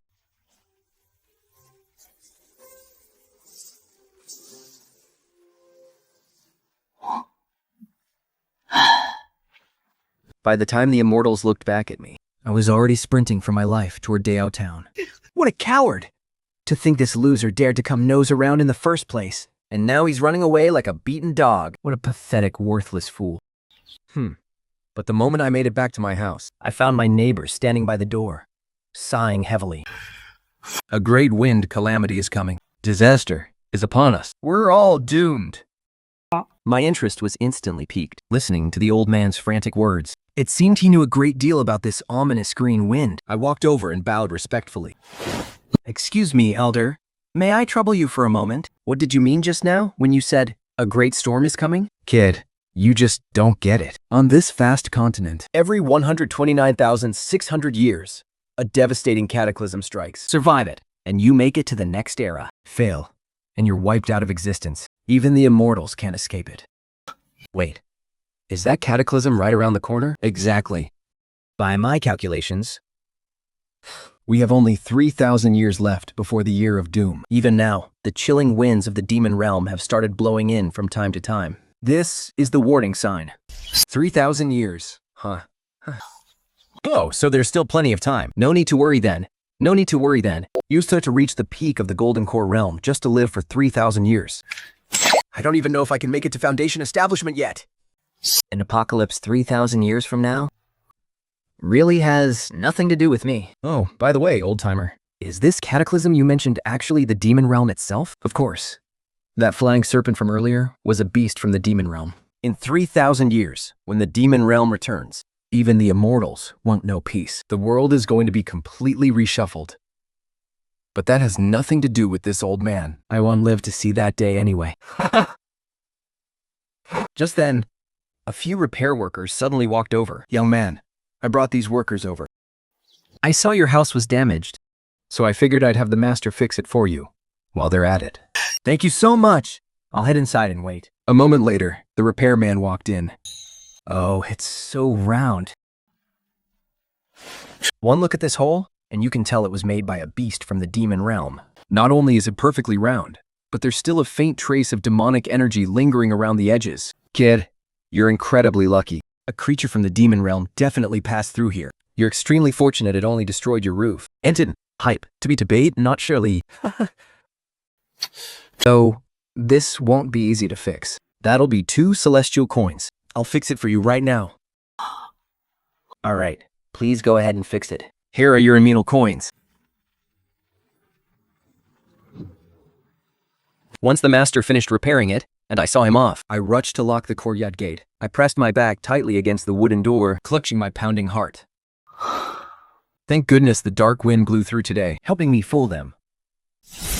If those immortals ever found out I practiced demonic arts, being skinned alive and having my bones crushed would actually be the easy way out. It took me a long while to calm down before walking inside. I pulled out the pouch I had scavenged from my chest, only to find this pouch was of the absolute worst quality. Not only that, it was even locked. I risked my damn life just to scavenge this piece of garbage. Chapskate immortals. Absolutely shameless. I could acolyte. Wait. I can give this to the Lord Demon King. Doesn't the Lord Demon King take in any kind of junk? Sure enough, the moment I opened the black box, it instantly transformed into an altar. A familiar voice echoed, "Please, sacrifice an artifact." The Demon King really does love me. Once the sacrifice was complete, the pouch vanished, and a small black cube appeared on the table. At the exact same time, information about this little cube popped up in my mind. Black cube, growth type container. Can grow upon absorbing energy. The inner space can gradually expand, and it will be able to store a wider variety of items. Now this is a great treasure. But how exactly does this thing grow? Since it's an artifact, it definitely requires spiritual energy to activate. Perfect. I'm at the third stage of chi condensation, so I can release my spiritual energy. I carefully channeled the divine thunder chi from my chi si, slowly releasing it from my fingertips. The moment the spiritual energy touched the black cube, there was a deafening blast of thunder. Where is my black cube? Oh no. Did I blow it to pieces? Damn it. Is my spiritual energy really that violent? Right then, a sudden disturbance shook the chi si inside me. I quickly sat down cross-legged, focusing my mind to enter a deep meditative trance. I sent my consciousness straight into my chi si, and there it was. The black cube that had just vanished was hiding right in the middle of the divine thunder clouds. It was greedily sucking up all the energy from my divine thunder. Hey, stop that. I've only been cultivating for a few days. Do you have any idea how hard it was to gather this tiny bit of lightning energy? I immediately cut off the flow of energy to it. But to my surprise, the black cube actually got mad. It stubbornly hid deep inside the thunderclouds and refused to come out. Well, this little treasure certainly has some attitude. Whatever. If it likes it in there so much, it can stay. But at least it won't get spotted by anyone else. Wait, let's see what's actually inside this thing first. Wow. It really lives up to its name. It is absolutely pitch black in here. But hey, it can hold a ton of stuff. Huh? Why is there a book here? Could the Demon King have modified this black cube from some spatial artifact? That's why some items from the previous cultivator were left behind.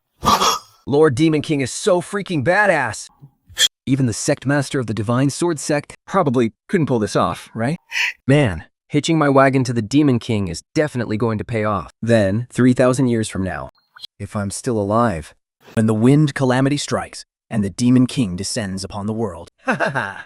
Maybe I can ride my boss's coattails and throw my weight around too. But ha ha ha ha!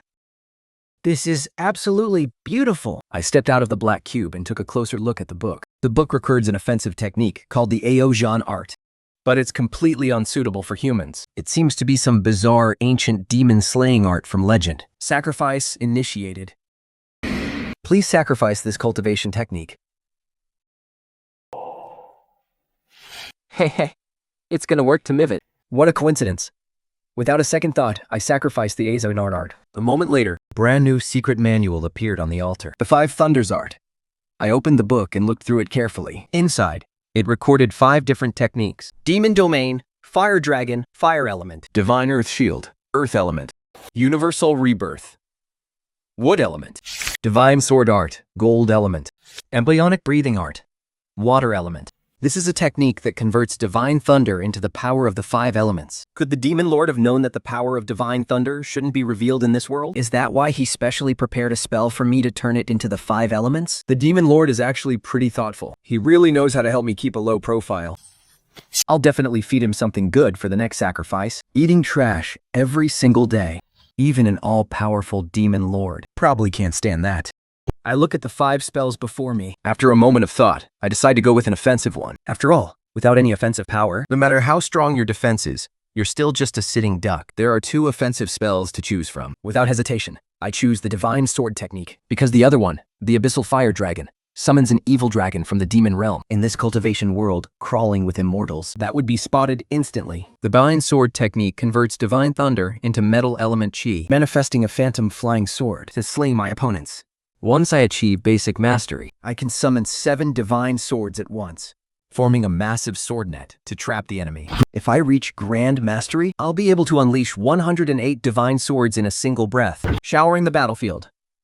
And if I reach absolute perfection, there's no limit to the number of swords I can summon. How many appear depends entirely on my maximum spiritual energy. An endless rain of swords can obliterate any enemy in my path. Even instantly killing a golden core cultivator. Following the manual, I try to convert the divine thunder into metal chi. I guide the energy, condensing it into a solid form. Suddenly, my hand trembles, and a tiny silver white sword appears in my palm. It's just a little small. Only 3 inches long, even shorter than a dagger. But even so, I can't suppress the wild joy surging inside me. After all, this is the very first time I've ever cast a spell. Cultivating immortality is truly magical. Oh, wait. I mean, cultivating the demonic path is truly magical. Having learned my lesson from last time, when the divine thunder went completely out of control. I ran nonstop for 3 days straight, and only finally stopped when I reached a hidden valley deep within the forest. I summon a divine sword, letting it materialize right in the palm of my hand. I aim it straight at a massive tree ahead. It's easily 500 meters wide. Guided by the divine stone, the sword shoots forward like a rocket. The blade slices right through the giant trunk. With a deafening crash, the massive tree begins to topple. And it's coming straight for me. Panicking, I scramble out of the way just in time. Seriously, a tree that size would have crushed me into a pancake. The giant tree hits the ground with a massive thud. The entire ground shakes and vibrates under the impact. Countless critters scatter in pure terror, running for their lives. Holy cow! This power is absolutely insane! I wonder how it would hold up against solid granite.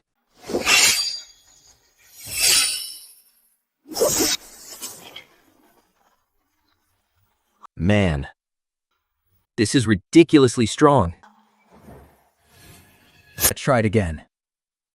I keep commanding the sword, repeatedly slashing at the massive boulders around me. After a series of thunderous explosions, every single boulder is sliced clean in half. But by the 13th strike, My vision suddenly goes pitch black. I stagger and collapse face first onto the ground. The spiritual energy in my body is completely drained. The divine sword dissolves into specks of light and fades away into thin air. So, an attack of this magnitude, I can only pull it off 13 times. If those 13 strikes don't finish off the enemy, then I'm completely done for. I wonder how my skills stack up against other level 3 cultivators. I mean, I'm guessing I'm probably just average, right? Little do I know. If other level 3 cultivators ever saw this kind of destructive power, they'd be having nightmares for weeks. Man, cultivating is awesome. Wait, no, scratch that. I'm a demon cultivator. Time to pop 2 chi gathering pills, recharge, and head home. Oh, wait. Without the boost from the divine lightning, just how long is it going to take me to walk back? With absolutely no other choice, I grit my teeth and walk for 9 whole days. By the time I finally stumble home, I'm absolutely exhausted. But the very next morning, I can't wait to get up. I've got to find the kid, get those 5 colored flowers, and get back to refining pills and cultivating. Now that I've tasted the true power of this divine sword, I have to push myself even harder. As I reach the alley, Hanya's eyes lit up the moment he saw me. He clutched a cloth bag and rushed right over to me. Brother Zhang, I've got 235 color flowers here. Just give me 2 spirit coins and they're all yours. I reached into my pocket and froze for a second. I realized that, without even noticing, I only had 3 coins left. I looked up at Han Yao. He was like a completely different person now. He was wearing nice, clean clothes, and he looked absolutely glowing with energy. 1,000 spirit coins is enough to spend a lifetime eating, drinking, and having fun without ever running out. But once you start cultivating, even when I've been this incredibly frugal, they only lasted me a little over a year. Cultivation really can make you go completely broke. I pulled out 2 spirit coins and handed them to Han Xiao. Then, holding my very last spirit coin, I walked into the alchemy lab. This coin would only buy me 1 last hour. I gritted my teeth and decided to just refine all 235 color flowers at once. Now that I'm at level 3 of the chi refining stage, I can directly guide the alchemy process using my own spiritual energy, controlling everything completely from a distance. Just like that, A full hour passed. A rich, thick herbal aroma had already filled the entire refining room. It's about time. Open the furnace.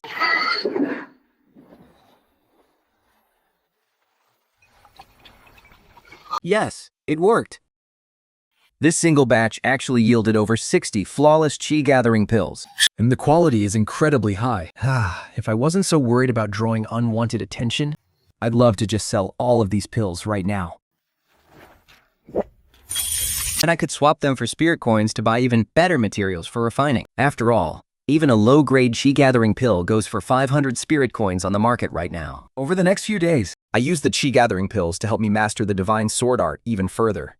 The sword light flashed, striking precisely wherever I aimed. Then, I learned the wood type, Spring Awakening, the earth type, Aegis of the Earth, the fire type, Summon Demonic Dragon, and the water type, Void Spell, mastering them all one by one. A month later, I swallowed the very last sniper bullet and successfully broke through to the 4th layer of chi condensation. At the exact moment of my breakthrough, my divine sense instantly doubled in size, with my perception range stretching out over 60 meters. Every single sound in the courtyard, from the rustling of the leaves in the wind, the tiny insects crawling on the ground, felt incredibly clear and real. With a long, resonant roar, I woke from my deep meditation. My physical body has also grown significantly stronger after this breakthrough. It's about time I head out to find a job and make some money. But right at that moment, the altar suddenly activated.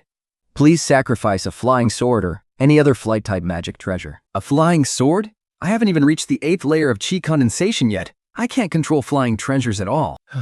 Even if I had one, I wouldn't be able to fly anyway. And most importantly, the cheapest flying sword costs at least 3,000 immortal coins. How the hell am I supposed to afford that? For now, my only option is to head to the administration office and ask around for a job. Before long, I arrived at the counter of the administration office. Senior brother, Are there any good job openings lately? You know, the kind of job that's pretty laid back, But pays really well. My friend, to get the kind of job you want, you need to have a powerful father. for ordinary folks like us, there's just no way. We, the ordinary citizens of Dayo, Are treated even worse than the chore disciples on the mountain. if you want to reach the heavens in a single bound, it's just too damn hard. But there actually is one opening. Except you probably don't qualify. It requires at least the 4th layer of chi condensation. What a coincidence, senior brother. I just reached the 4th layer. Hearing my words, he was utterly shocked. After all, because cultivation pills are so expensive, Most ordinary cultivators in Dao hit a wall once they reach the 3rd layer of chi condensation. in fact, not many even managed to reach the 3rd layer. Snapping back to his senses, the senior brother Hurriedly said, "Since you're already at the 4th layer, you can definitely apply at Spirit Valley Peak. They're looking for someone to tend to the spiritual fields. The work there is relatively easy, and the pay is great. It's just that their standards are quite high. You need to have at least level 4 spiritual energy.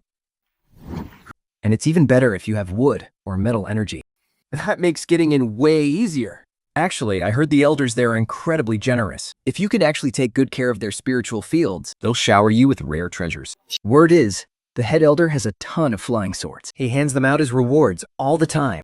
Even if you don't use them yourself, You can bring them back to the Timbal Fornest to recycle and make a fortune. hearing this, my heart started pounding like crazy. Holy crap, isn't this exactly what the Demon King needs?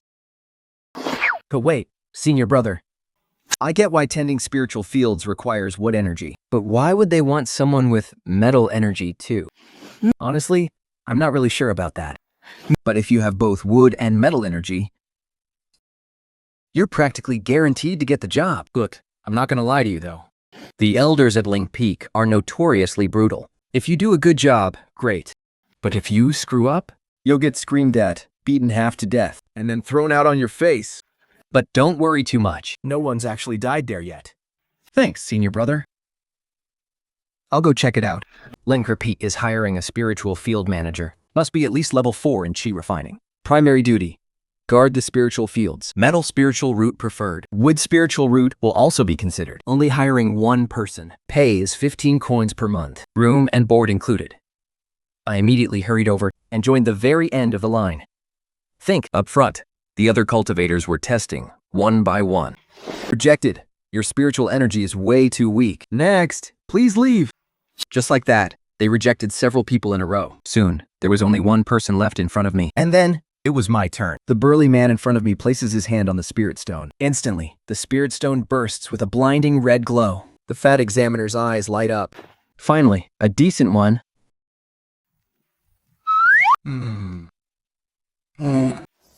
Your spiritual energy is indeed dense and powerful. But it's a fire attribute. But, ha! 2. Level 4 chi refining cultivators are already hard to come by. You shouldn't insist on only metal and wood. Aren't you just asking for the impossible? Good.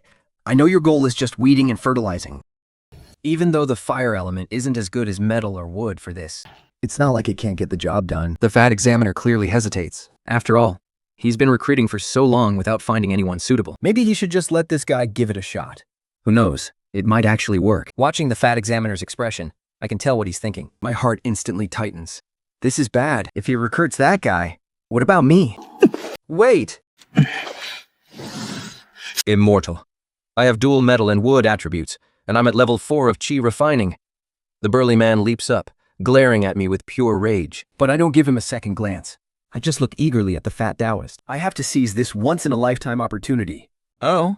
Is that so? Come over and give it a try. Let me see how dense your spiritual energy is. The burly man gnashes his teeth, not daring to act up in front of the master. Helpless. He has no choice but to step aside. But he has no intention of leaving.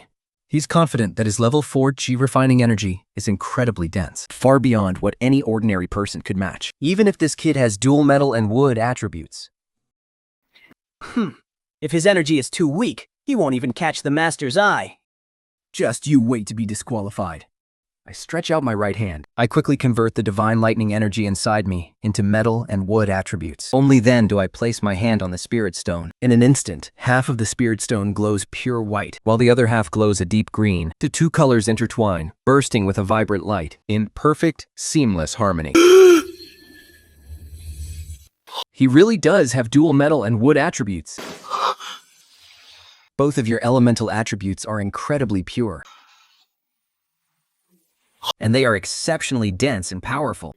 This is extremely rare. Excellent. No need to look any further. It's you. Come with me.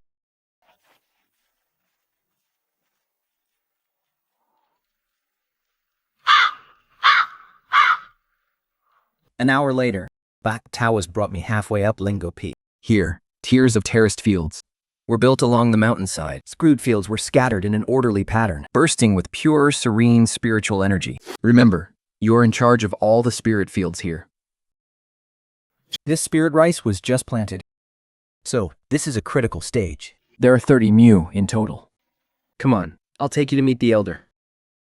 I followed closely behind the fat Taoist, continuing up the mountain path.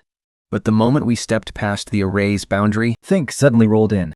and everything turned surreal and dreamlike. My mind grew hazy, and I couldn't make out my surroundings at all. This is the Grand Defensive Array, set up by our seniors. Do not ever come here alone. Also, our gatekeeper is notoriously lazy. And is rarely at his post. But even so, you must never wander in by mistake. This junior will keep that in mind. These, As the two of us walked on, the illusion suddenly vanished, and a simple, ancient cave appeared before us. Elder Ling Lu, your disciple Fan Shapang is here to report. I have found the perfect person to tend to the spirit fields. Please, Elder Lingmu, have a look.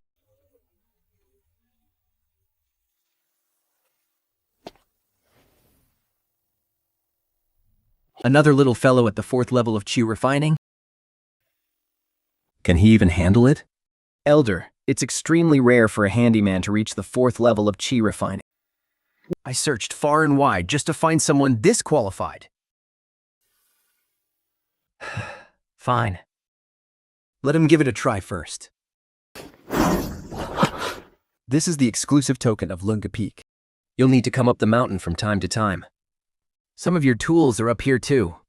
With this token, you can enter Linga Peak as you please, and it will guide your way through the illusions. But remember this, Except for your work area, whatever you do, do not go wandering off. the last kid who tended the spirit fields was pretty good. He had already reached level 5 of chi refining, but he just had to sneak out to pick a fight with a demon. And guess what? He ended up getting eaten by it instead. What a waste. There are still 6 months left in the crop's growth cycle. I am leaving the rest for you to take care of. Fatty Fang will show you the exact steps. But if you get sloppy or slack off, well, you'll see. This junior wouldn't dare slack off, Elder. Fine, you are dismissed. Don't disturb my meditation. With that, the old man turned and went back inside his cave. After that, I followed Fatty Fang back to the spirit fields. He led me to the jade stone in the middle of the terraced fields. This stone is the key to the array. You can use this stone to activate the natural array underneath. It will continuously generate a massive amount of spiritual energy. This energy isn't really suitable for human cultivation, but it is perfect for plant growth. The method is actually very simple. You just need to channel your spiritual energy into it. The best kind to use is wood spirit energy. The purer and denser it is, the better. Just activate it once every morning, and you're good. I see, Master. So it needs wood spirit energy. Then what is the metal spirit energy for? You'll need metal spirit energy for the next step. Once the array is activated, It doesn't just help the spirit rice grow. all kinds of weeds and wildflowers will also grow like crazy. Once they get nourished by the spiritual energy, these weeds become incredibly hard to deal with. It's best to use metal spirit energy to slice through their roots. Otherwise, even if you kill them today, They'll just grow right back tomorrow. and that's just going to wear you out. Especially the 5-colored flower, which has a very messy mix of energies. It's the biggest headache of them all. 5-covered flour? Isn't that a key ingredient for refining pills? Looks like I really came to the right place. I understand. You're only at level 4 of chi refining, after all. It is incredibly hard to completely clear out the roots of the 5-color flower. In a spirit-rich place like this, Those flowers have practically developed a mind of their own. Not only are their roots buried incredibly deep, but they also crawl and spread all over the place. so you'll have to put in some real effort and clear them out every single day. Just to make sure they don't absorb too much of the spiritual energy. The second use of this golden chi. Is for harvesting the spirit rice. Harvesting spirit rice? That requires golden chi too? Exactly. When the spirit rice is ripe, You have to use golden chi to slice the ripe grains right off the stalks. Don't go thinking this is an easy job. This is a spiritual field we're talking about. Those rice stalks are tough enough to completely blow your mind. Come on, let me show you where you'll be staying. Fatty Fang then led me to a nearby cliffside. There was a cave carved into the rock. I followed him inside, and it was surprisingly massive. Right in the center of the main hall, a fire spirit stone hung from the ceiling. Casting a warm glow that not only lit up the entire space, but also chased away all the dampness in the cave. Just off to the side, there were 5 separate stone rooms meant for living. Then, Fatty Fang opened up a large storage room nearby. These jade jars are for storing the harvested spirit rice. Your performance will be evaluated based on 2 things. First, they'll inspect the quality of the spirit rice. And second, they'll measure the total quantity you produce. You must keep this in mind. none of this spirit rice belongs to you. Every single grain must be handed over to Spirit Valley Peak. Absolutely no keeping any for yourself. And don't even think about pushing your luck, assuming the immortals won't notice. If you get caught, you'll be beaten within an inch of your life and thrown off Spirit Valley Peak. Don't say I didn't warn you. Alright, that's about all. But hey, don't lose heart. The elders won't want the poor quality leftovers, so they'll usually hand some down to you guys. Ordinary people can barely dream of tasting second-grade spirit rice. Well, I've told you everything you need to know. The rest is up to you. I bowed repeatedly, nodding in quick agreement. Respectfully, I saw Fatty Fang out, Watching him walk away until he disappeared from sight. As soon as Chubby Fang left, I immediately set off. For the spirit field, Right now, the most important thing is to take good care of this field. Only then will I have a chance to get the flying sword reward from Elder Lingmu. Soon, I arrived right at the center of the spirit field's formation. Following Chubby Fang's instructions, I infused the wood spiritual chi into the spirit stone.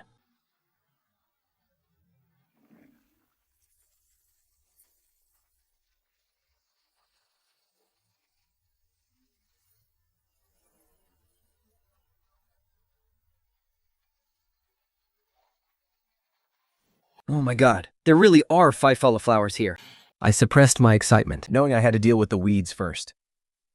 I channeled my energy into my divine sword, locked onto the roots of a weed, and thrust forward. But the weed seemed to have sensed it beforehand. It quickly shed its newly grown leaves and stems, and my strike hit nothing but thin air. Are these weeds literally gained sentience? 100 feet away, the root of that weed was absorbing the spiritual essence. In the blink of an eye, it grew right back, swaying back and forth as if mocking me.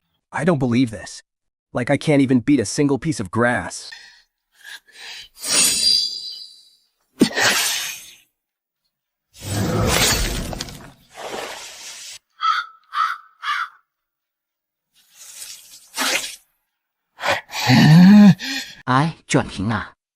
Today, it's either you or me.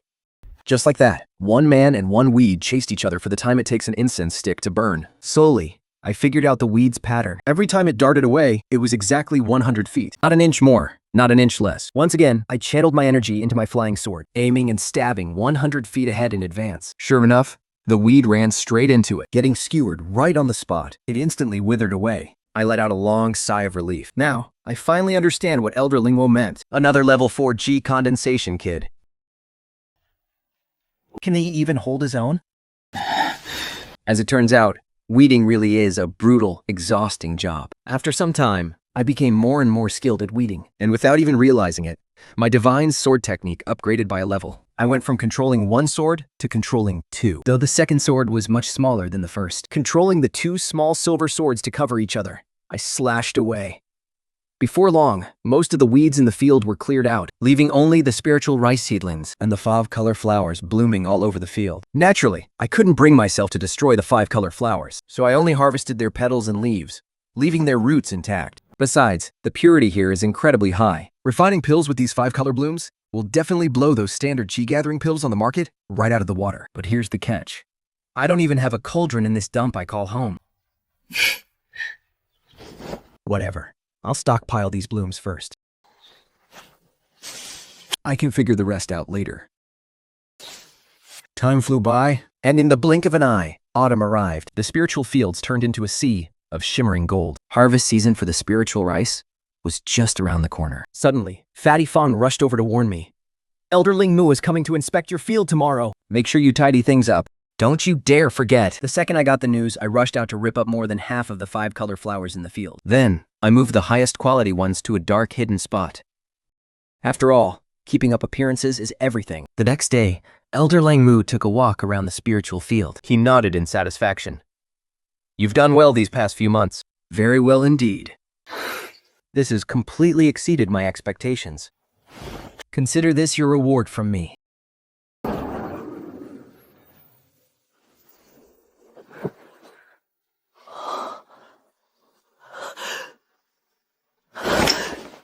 Thank you, Elder Ling Mu. Also, the rice fields are almost ready for harvest. This is the most critical stage. However, I have some urgent matters and must leave the sect for a while. While I'm gone, you must handle this final harvest flawlessly. I'll have Fatty Fang guide you. Once the rice is harvested, winter will be just around the corner. If everything goes smoothly with the harvest, I'll give you the entire winter off. You'll be free to do as you please. Yes, sir. As soon as Elder Lingmu flew away on his sword, I dashed back into my cave and placed the flying sword onto the altar.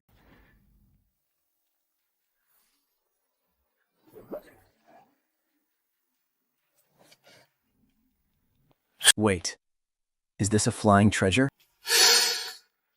Did the Demon Lord make a mistake? Then, I used my divine sense to scan the basin's information. The Flying Demon Basin. An incredibly fast flying treasure, capable of traveling 10,000 miles a day with ease. It won't sink in water, nor burn in fire. No poison can damage it in the slightest. And it's incredibly durable. Wow, it really is a flying treasure. Just imagine, everyone else is cruising through the sky on majestic clouds, and there I'd be, floating among them on a wash basin. Just thinking about it is mortifying. I immediately threw the Flying Demon Basin straight into my black cube. Out of sight, out of mind. Besides, I'm still a long way from learning how to fly on mist anyway. So I no use for this embarrassing piece of junk right now. Just then, the Demon Lord's voice echoed in my head again. Please, sacrifice an auxiliary tool? The first thing I thought of was an alchemy cauldron. After all, that's exactly what I'm lacking right now. But where on earth am I supposed to find one? Wait, hold on. Is this Demon Lord watching my every move? How is it that whatever I'm short of becomes the next sacrifice mission? And what about that Flying Demon Basin from earlier? Why was he so eager to give it to me? I have this lingering feeling that every single thing the Demon Lord gives me is something I'll eventually need. A few days later, Do you believe once it's been possible to the public? The spiritual rice was finally right, following the method Fatty Fang taught me. I pinched the stalk with my fingers, feeling the wood spiritual energy inside. And then subtly unleashed my metal spiritual energy, instantly severing the flow of the wood element. The moment it was cut, The ears of rice suddenly burst open, and all the spiritual rice scattered into the air. I quickly channeled my spiritual power, guiding the floating grains in midair, and gathered them together, sending them straight into the jade jars I'd prepared. It worked. This technique is actually pretty similar to collecting refined pills. haha, wow. But man, this is backbreaking work. After all, I have to harvest them, stalk by stalk. After a few exhausting days, every last grain of spiritual rice was safely stored in the jars. Fatty Fang inspected the jars one by one. Ping. This is an incredible harvest. It's several jars more than last year, and the quality is top-notch. Are you tempted to secretly keep a little for yourself? Well, first of all, Elder Lingu has treated me very well, and he even gifted me a flying sword. I would never do such a thing. Hey, come on. Pinok, look, this last jar is barely even half full. It'll be hard to weigh and sell like this anyway. Besides, Elder Lingmu might not even notice. Why don't we just keep it for ourselves? You have no idea. This stuff is a hot commodity deal. It's worth a fortune. If we price it at 50,000 zine coins, That's 25,000 Psy coins each for us brothers. How about it? Master Fang, you've lost your mind. Sime, we are part of the Gen with 13 Peaks. Our spiritual valley peak is dedicated to farming. We absolutely cannot do something like this. Besides, this spiritual rice is meant to be sold to the Lingbao Pavilion. The Lingbao Pavilion has immense power and reach. Aside from them, if any of our spiritual rice pops up on the market, do you really think the Lingbao Pavilion won't trace it back to us? If we sell it on the side, aren't we just walking straight into a trap? You have a point. You really thought this through. How about this then? We can just keep it for now and find a chance to get rid of it slowly later. If we really can't sell it, we can just eat it ourselves. That would be amazing. I will absolutely not do this. No need to persuade me further, Master Fang. Haha. Pingan, I was only testing you just now. I never expected your resolve to be so firm. Good. Very good. To be honest with you, this was actually a test Elder Lingmu and I set up for you before he left. Elder Lingmu said, If you passed the test, you'll get priority admission next year. On top of that, you can make one reasonable request. None of these old gazers are easy to deal with. Every single one of them is incredibly cunning. Thank goodness I stayed honest and didn't let greed get the better of me. Otherwise, I probably would have been beaten black and blue and kicked off Spiritual Valley Peak. Thank you, Master Fang. I am entirely dedicated to serving Spiritual Valley Peak. My loyalty is absolute. Pingan, have you thought about what reward you want? Immortal Master Fang, do we have an alchemy chamber here on Lind Peak? Of course we do. Whether you're an outer or inner disciple, alchemy is a mandatory subject. If you want to try your hand at refining, I can arrange to open the outer alchemy chamber for you for a few days. You misunderstand, Immortal Master. How would a lowly servant like me ever dare to use the Master's chamber? It's just that when the Masters are learning alchemy, accidents are bound to happen, and things blow up. So, do you have any ruined cauldrons lying around from those explosions? The kind that are completely broken and beyond repair. Could you give me one of those? Why on earth do you want a broken cauldron? Well, it's like this. I've always wanted to learn the art of forging, so I figured I'd find a broken cauldron to study first. Oh, Pina. You're a born farmer. Don't go wasting your energy on that useless art of forging. It takes a fortune just to learn the basics. I've never heard of a poor guy learning how to forge. If I were you, I'd just focus on farming. Of course, I'll never forget my day job, but the winters are long, and I need something to keep me busy during the off-season. Besides, I'm not trying to become some master smith. I just want to be able to make a few simple tools. That's all. Well, since you're so stubborn, I suppose I can make the call. I'll take you to get a ruined cauldron right now. Before long, Fatty Fung and I passed through the mountain gates and reached the dump outside. Go on in and look for yourself. I won't be joining you. Tomorrow, we're taking the spiritual rice to Dao Town. Thank you, Immortal Master. At that, I ignored the foul stench and rushed into the dump, unable to contain my excitement. After digging around for what felt like ages, I managed to find a somewhat intact cauldron, though it was covered in cracks from top to bottom. But even if it was trash, I had to at least feed the Demon King something decent. I carefully cradled the broken cauldron I salvaged from the dump and made my way back, terrified it might fall apart and shatter completely at any second. But I never expected. When I went into the room and closed the door with one hand, I accidentally bumped into the alchemy furnace. And just like that, the furnace crumbled into a pile of shattered trash. Surely, Lord Demon King wouldn't mind, right? Ah, whatever, not my problem.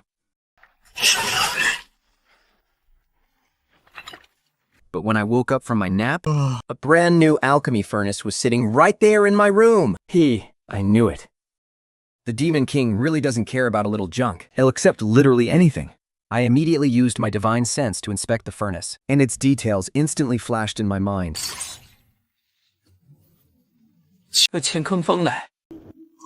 A top-tier alchemy furnace, forged with the fires of Qiankun, capable of refining pills up to the legendary heavenly grade. Heavenly pills? Aren't those the kind of pills you only hear about in legends? Ha Lord Demon King, you are way too generous. I quickly stashed the Qiankun furnace inside my black box.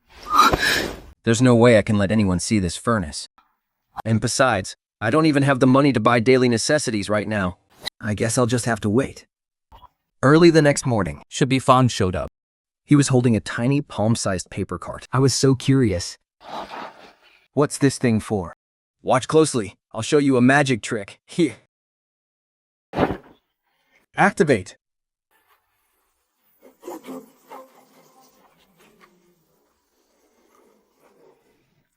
A paper cart can fly? Hey, don't underestimate it. Not only can it fly, but it can also carry over 1,000 pounds.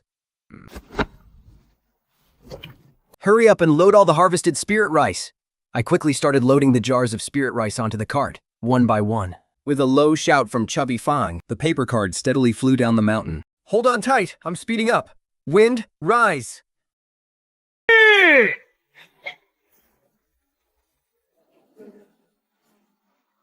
Haha,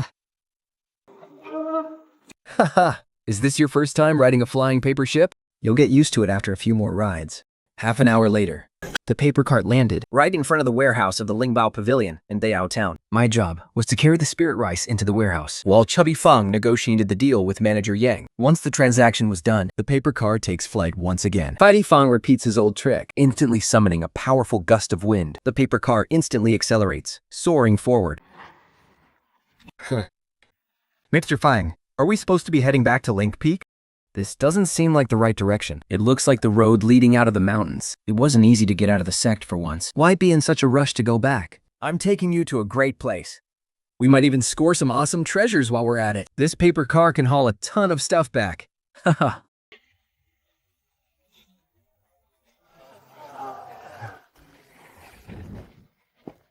Let me tell you, Ping'an. This is the famous Life Fact Market in our Dayao town. There are way too many rules. You can't do this, and you can't do that. But Life Fan is a whole different story. It's not under our Jinnu Sword Sect's jurisdiction. It's a trading hub where all the major sects and rogue cultivators gather. With fewer rules, you can often find plenty of treasures. Let's go. I'll show you around to broaden your horizons. The streets are lined with all kinds of stalls, with cries of street vendors echoing back and forth. The items on display are incredibly diverse and bizarre. Damaged spiritual artifacts, rare herbs, discarded pills, ancient cultivation manuals, talibism, spiritual wood, cinnabar, wolf hair brushes. They have absolutely everything. Hey friend, interested in some Peach of Immortality seeds? These are seeds from a spiritual Peach of Immortality tree. Grade 2 fruit wood. The effects are even better than spiritual rice. Peach of Immortality seeds? Wouldn't those be perfect to plant in my yard? How much are you selling these seeds for? Shoo! Get out of the way. Be it. Hey, wise up, kid. Everything here is a one-and-done deal. Who knows what kind of seeds he's actually selling? You actually believed him, even if they're real. Do you even know how to grow them? Spirit mushrooms are incredibly hard to cultivate. Even if I gave you the seeds, they'd be useless to you. As expected of the Immortal Master, you really know your stuff. Keep watching and learning from me. Half the people on this street are scammers. So keep your eyes peeled. The two of them continued walking. Hey brother, need some wood? Mine is absolutely the best. Black crow wood. This wood can be used for alchemy and also for setting up formations. It's absolutely the real deal. Is this really black crow wood? Where did you get it? I'm curious too. After all, black crow wood only comes from the black crow forest. The black crow forest is a toxic, miasma-filled wasteland, and a terrifying black granny lives there. Nobody dares to mess with her. So naturally, nobody dares to go there to chop wood. As for where I got it, that's a secret. So, want some? This black crow wood is not only top quality, but it's also incredibly cheap. Fanny Sapang, specialized in formations. And the moment he saw this rare material, he couldn't tear his eyes away. How much are you selling it for? Just 5 immortal coins apiece. If you use it for alchemy, it burns for an incredibly long time. You can easily refine dozens of batches of pills with it.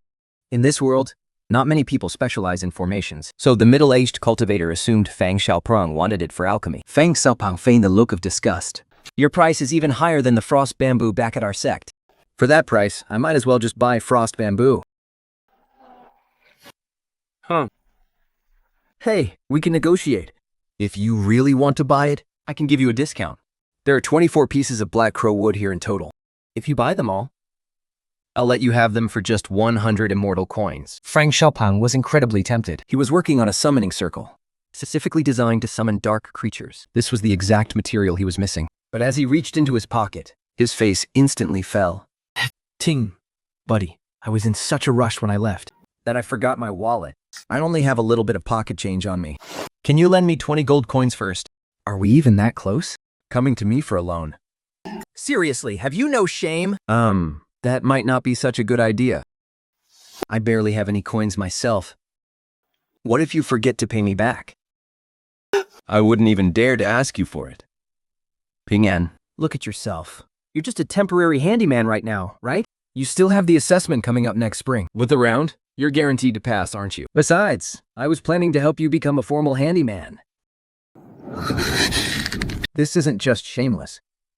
It's downright dangerous. But there was no other way. I still had to count on Chubby Fung to back me up in the future. I pulled out 20 coins and handed them over. Chubby Fung beamed with joy and patted Zhongping on the shoulder. Don't worry, I've got your back from now on. He then turned around, handed the money to the stall owner, and picked up the 24 pieces of black crow wood. Hey, go ahead and pick out some things for yourself. I'll go load these onto the carriage first. As soon as he finished speaking, he happily scurried off, clutching the black crow wood. Right at that moment, the black cube inside my sea of consciousness suddenly vibrated.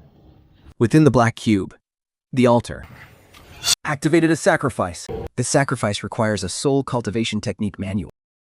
A soul cultivation technique? I was completely baffled. What on earth is that? I've never even heard of it. Just as I was worrying, I suddenly heard a stall owner not far away shouting at the top of his lungs. Come try your luck over here! Guaranteed to have rare, priceless treasures. My eyes instantly lit up. Let's go check it out. What if they actually have it? The moment the stall owner saw me, he perked right up. After all, he'd been running this stall for a whole month and hadn't sold a single book yet. Hey brother, come take a look. These are all genuine, real deal secret manuals. They contain ancient, godlike powers. How about you buy one to take home and practice? I can tell with just one look that you're highly gifted, little brother. If you manage to master even one of these manuals, you'll definitely become someone legendary in the future. Let me tell you. My ancestors were legendary tomb raiders with incredible skills. Wait, no. I mean, they were ancient ruin explorers. They gathered so many secret manuals. I swear on my life, every single one of them is the real deal. It's just a shame that I'm too slow-witted to learn any of it. Myself, that's the only reason I'm selling them off like this. Like these could ever be real secret manuals. We would sell actual secret manuals on a street corner. Whoa, whoa, whoa. Easy there, brother. Be careful not to rip it apart. These manuals are extremely ancient. They're quite fragile. Right. Secret manuals that anyone can just flip through like this. There's no way they're real. Wait, you can't even read the words in this thing. What's the point of this then? No, wait. As long as it's a manual, it'll work. Who cares if the words are legible? Or not? It seems the demon lord doesn't really care about that. I scanned the books on the stall once again, and on one of the books, I saw a cross symbol. Could this be the divine stone cultivation method? I flipped to that page. It was completely ruined and torn to shreds. By the time I reached the end, I could only make out 7 characters. 4 of those characters were completely blurred and unreadable.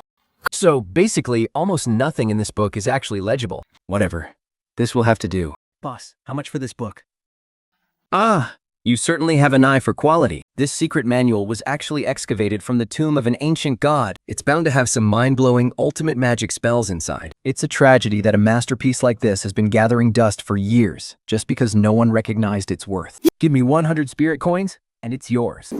100 spirit coins? Are you trying to wog me? Whoa, bro, don't walk away. Look, I can give you a discount, all right? How about 20 spirit coins? 1 spirit coin. Just 1 spirit coin? I'm literally starving to death here. Please, have a heart. Just give me 1 spirit coin, so I can at least get a warm bowl of egg noodles, okay? Fine. 1 spirit coin is my absolute limit. Deal. Though to be honest, I'm not even sure if this is actually a divine master's cultivation manual. Good, hey, you can't beat that price. And if the sacrifice fails, the worst that can happen is getting chewed out by the Demon King. Just then, Fatty Fong drove up in his paper car. I leaped right into the car. Fatty Fong sped off, steering the paper car toward Ling Peak. As darkness began to fall, Fatty Fong drove the paper car all the way to the front of my cave. Pinned. There's way too much of this black crow wood. I only need 2 pieces for my experiment. Your cave is huge, so let me leave the rest here for a bit, okay? So, I helped Fatty Fang carry all the black crow wood inside. After saying goodbye to Fatty Fong, I immediately rushed back to my room and locked the door tight. Only then did I carefully pull out that tattered, half-rotten book.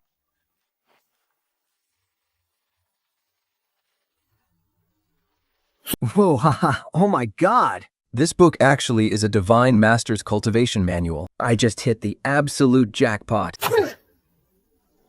It's bad enough that you offered me a piece of junk. How on earth is there only 7 words left? Could you be any more half-assed? Is the Demon King actually furious this time? My lord Demon King, please, just make do with this for now. I promise I'll get you something much better the next chance I get. Just bear with it for a little bit, please.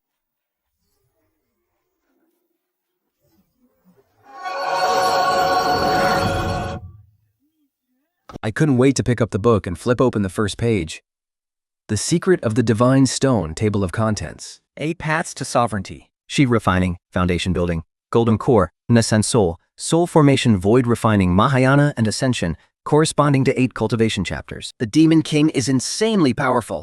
To think a single book could cover every single aspect of cultivation. Before I knew it, 3 days had flown by. Just as I was completely hooked, an urge at knocking suddenly echoed from outside the cave. My heart skipped a beat. I quickly hid all my treasures inside the black cube, and only then did I unlock and open the heavy cave doors. Standing there was a tall, scrawny Taoist. His face was written with pure impatience. Are you jumping now? Why the hell did it take you so long to open the door? My apologies, Taoist Master. I was fast asleep and only just heard you. Thanks. Sleeping in broad daylight? I can tell you're just a lazy slacker. You're fired. Here is your 6 months severance pay. Think. Now pack your bags and get the hell out of this cave. Wait, Where is Taoist Master Fang? you still have the nerve to bring up Fatty Fang? Too bad for you. He can't protect you anymore. He just caused a massive disaster. This place is under my control now. And as for you, I think you're completely useless. So get lost.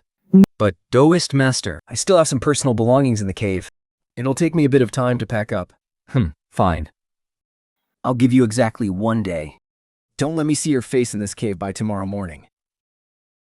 Got it? After barking his orders, he hopped onto his flying sword and soared away. I stood there in a daze for a long time, completely baffled. No, What on earth just happened? oh great. Just like that, I'm out of a job? Are you kidding me? Who do I even complain to about this? Right then, a figure suddenly appeared in front of me. Hello. I've a letter for you. I saw the Taoist Master here earlier, so I didn't dare come closer. Please take it. I took the letter with a look of utter surprise. I can't believe this is a letter from Chubby Found. We are so screwed, Ping An. I was using that black crow wood to practice a formation. But I ended up summoning a demon. It completely wrecked the clan hall. and turned the entire mountain upside down. Right now, I'm locked in solitary confinements by the discipline hall. My senior, Wo Guang, is taking over my duties while I'm locked up. That guy is incredibly arrogant. And extremely selfish. He definitely won't tolerate you. Don't panic. Just wait until I get out, and we'll figure out a plan. Only a few days ago, he was swearing up and down that he'd look out for me. Next thing I know, he causes a massive disaster and gets locked away. What an absolute clown. He just had to go and mess with those forbidden dark arts. Well, look at him now. We are totally toasted. I keep reading the letter. There's one last request written at the very bottom. Please help me get rid of those pieces of black crow wood. Secretly.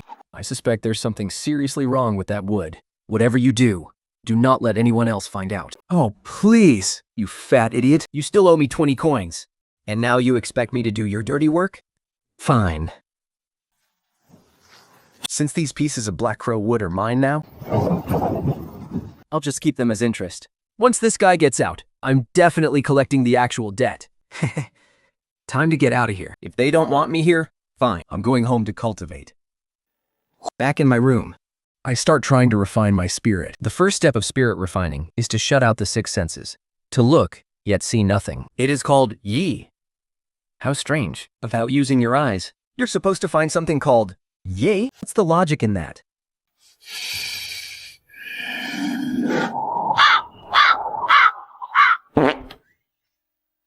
I can't see anything at all. The darkness in front of me is already what my eyes are seeing. Not looking must mean not focusing on anything. These words, could it mean pulling back the mind that is trying to look? Let me sit up straight and try again. Focusing on nothing. Gradually, the world vanished. Even the darkness was gone. Suddenly, a terrifying wave of panic hit me, like falling into a bottomless pit. I felt like a helpless, solitary blade of grass, drifting in a roaring, violent sea. I snapped awake. In that instant, I understood. This is the Divine Stone's trading. I must control my fear. I closed my eyes and cleared my mind once more. Time ticked away, second by second. Suddenly, a blinding white light flashed. The suppressed power of the Divine Stone burst forth. I did it! It actually worked! Just as I thought, I conquered the fear. My spiritual consciousness has grown even stronger. I remain seated cross-legged. I get to ponder the second phrase. Listen, yet it is not heard. This must share the same principle as look, yet it is not seen. The only difference is the first training was about light, while this one trains the sense of hearing. I closed my eyes, tuning out both sound and silence, completely pulling my auditory awareness back into the Divine Stone. Moments later, that intense terror struck again. It felt as if a 10,000-foot abyss opened beneath me. And I was plummeting into a bottomless void. A suffocating sensation choked me, really forcing me to break my focus. I gripped my teeth and held on, refusing to give up. I don't know how much time passed. Boom! A deafening explosion echoed. Another blinding white light flashed, blasting the Divine Stone outward. I succeeded again. Let's keep going. This is the final hurdle. Once I pass this, I'll conquer the first level of physical refinement. Grasp, yet it cannot be caught. This is the training of the sense of touch. A bone-chilling, sharp pain struck first, instantly turning into an agonizing, deep itch. And finally, a numbing sensation that spread through my entire body, shaking my mind to its core. I grit my teeth and held on for dear life. As time ticked away, my sight, my hearing, and my sense of touch slowly faded. In the end, those three faint senses miraculously fused into one. Guided by this divine sense, the world instantly became 10,000 times clearer. When you stop seeing, hearing, and feeling, your spiritual sense condenses back into one, transforming into a bizarre, all-knowing perception. So, this is what divine sense really is. I couldn't wait to dive back into my cultivation state. Once again, the world became crystal clear. I carefully scanned the world outside. Suddenly, I sensed an incredibly hidden trapdoor in the backyard. Why is there a door here? I rushed out to the backyard, walked over to a patch of grass, reached out my hands, channeled my spiritual energy downward, and pulled with all my might. I yanked a square hatch right out of the grass, reveal a dark, deep staircase spiraling down. What is this place? Did Lord Jingfeng dig this? I carefully made my way down the stone stairs. After descending about 100 feet, a massive stone door appeared before me, carved above the door with the words, "The Sanctuary."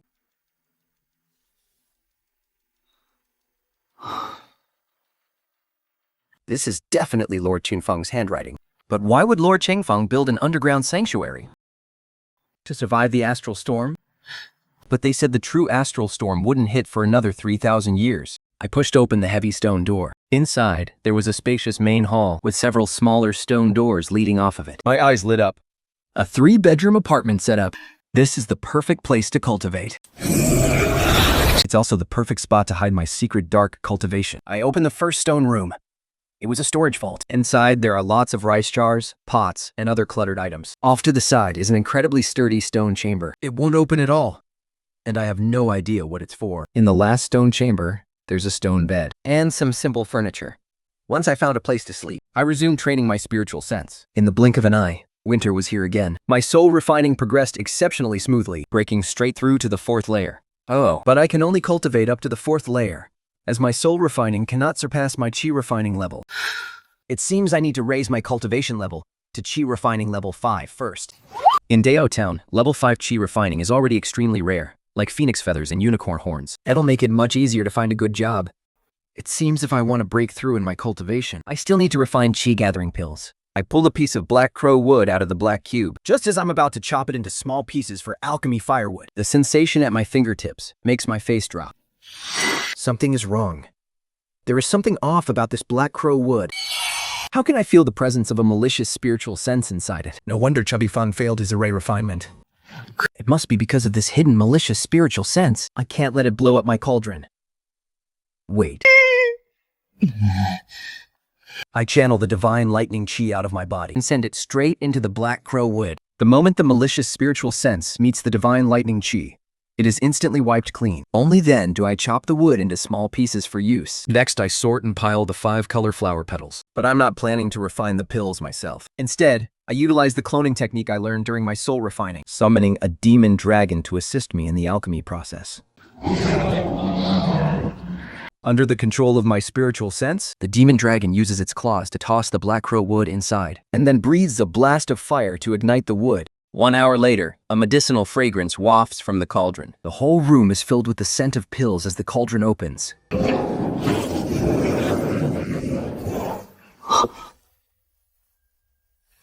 what is this? How can the spiritual energy inside be this incredibly dense?